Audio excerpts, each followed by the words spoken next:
Ayan, mga kapatid sa pag-ibon, simula na tayo sa ating pag-aaral. Ito pong aking tinuturo sa inyo at aking sinasalita, about lang po ito sa aking based on my own experience. Kumbaga, sarili kong breed, sarili kong experience sa mga alaga kong ibon, magmula pa nung siguro nasa 2 dekada na rin ako nag-ibon. Kaya ito yung mga ibon na ipapakita ko sa inyo. Ito yung mga unang ibon na naabutan ko. Gusto ko muna ipakita sa inyo to na para makita nyo sa dahan-dahan ng aking pagtuturo o aking pagkukwento ng istorya ng ibon ng mga inaalagaan natin, lalong-lalo na tong African lovebirds, ay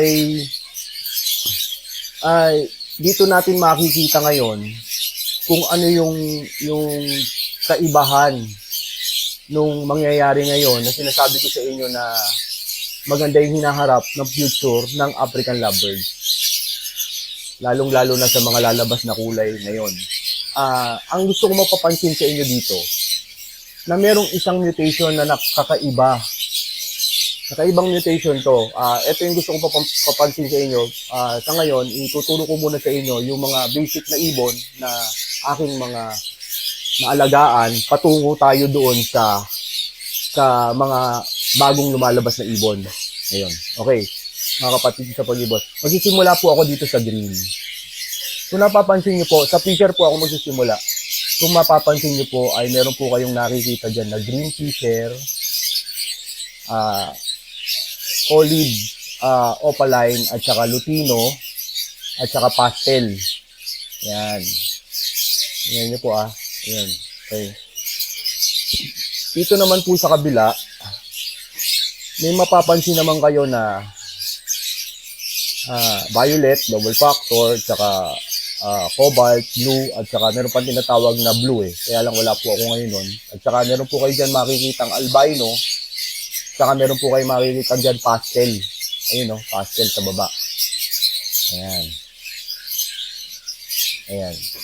Ngayon, ang pag-uusapan po natin, very basic pero importante. Gusto kong mapakinggan nyo at sana wag kayong lulubay para makasunod kayo doon sa aking naging journey sa aking pag-iibon. Okay.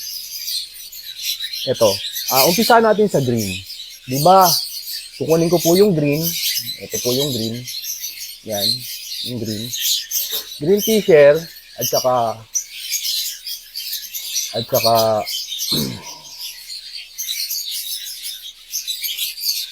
violet fisher. Itong pure green, binangga mo sa blue, ang iaanak niyan, lahat po green, tama? Opo, tama, lahat green. Ngayon, pag pinagbangga mo yung dalawang anak na ito, maglalabas na ng kamukha niya at saka kamukha nito. So, isang blue at saka isang green. Okay, tama yun. Okay, balik natin to. Dito tayo sa pastel blue at saka sa pastel green. Okay.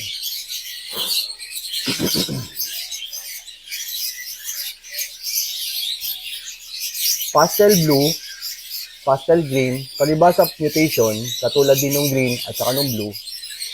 Pag pinagbangga mo sila, pareho, puro pastel na po yung iaanak. Pero, dominant po ang green. So, lahat po, pag walang kargang blue po itong green, lahat po ng anak, green pastel. Ayan.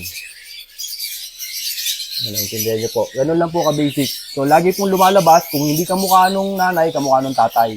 Okay. Okay, punta tayo dito sa lutino. Punta tayo sa lutino. Saka sa albino. Itong albino nga, wala akong albino Dinukot ko pa to may itlog pa to. Okay, naram ko muna. Sige. Sandali lang. Sorry.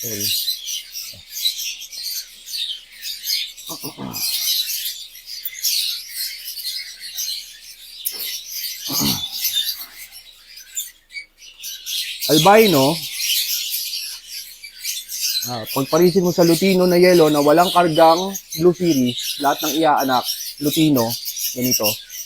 Lahat ng iaanak, Lutino, ganito po siya. Tapos, split na po sa albino. So, pag pinagbanggaan nyo po yung magkapatid, magkakaanak din po. Magkamukha rin din po sila. Tama? Yun po yung mutation. Lagi pong dalawa lang lagi. Okay. Ngayon, ano po yung gusto ko ipaintindi sa inyo? Ang gusto ko pong ipaintindi sa inyo na lahat po ng mutation na lumabas, lagi lumalabas yung dalawa lang. Ano yon? Yung kamukha ng nanay at saka yung kamukha ng tatay. Tama? Ayun, yun napansin nyo na yun. So, ngayon, ang ituturo ko naman sa inyo, yung pumasok na kulay. Itong pumasok na kulay na to, hindi ko talaga din napansin kasi matindi yung pale palo nun at saka yung dan palo eh. Hindi ko na siya napag-aralan kasi nga napakadaming mutation na pumasok, ang ganda ng kulay, so marami kang pwedeng gawin. So, hindi ko na napansin to, tapos medyo napatigil tayo ng, alam mo na, mga 3 taon ata, so hindi tayo nakasunod sa breeding ng mga bagong lumabas na ibon. Ayun, ito pang isa, may papakita po ko sa inyo. Ay, wala pala dito, wait, kukunin ko lang Kunin ko lang.